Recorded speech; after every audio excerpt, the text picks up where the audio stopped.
За hi guys, өнөөдөр та нарт BTS-ийн үлдсэн 4 гишүүний талаар ярьж өгнө.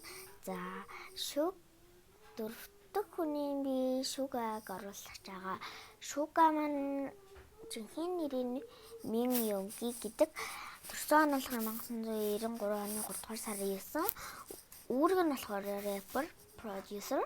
Онцлог нь болохоор Агустын нэрээрээ бие даасан уран бүтээл гаргадаг. 5 дугаар хүн нь болохоор Д-Hop байгаа. Д-Hop-ийн үүрэг нь болохоор рэпер, бүжигч.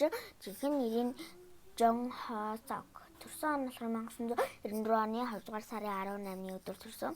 Онцлог нь болохоор эерэг хандлага, хүчирхэг бүжгээрээ танигдсан. За 6 дугаар гишүүн болохоор Jimin байгаа. Jimin-ийн жинхэнэ нэр Park Jimin гэдэг.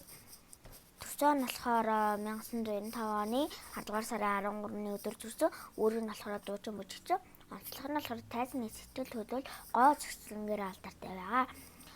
7 дугаар хүн болохоор Jungkook. Jungkook маань жинхэнэ нэрийн Jungkook гэдэг. Төрсөн он нь болохоор 1997 оны 9 дугаар сарын 1-нд хичээл эхлэлтэй өдөр төрсөн.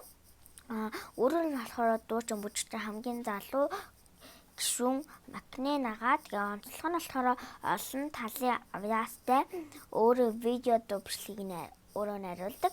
За тэгээ би дараагийн бичлэгээ уулзцай. Дараагийн бичлэгээр би Мамамуугийн талаар ярина. За баяртай. Дараагийн бичлэгээр уулзъя. Бай.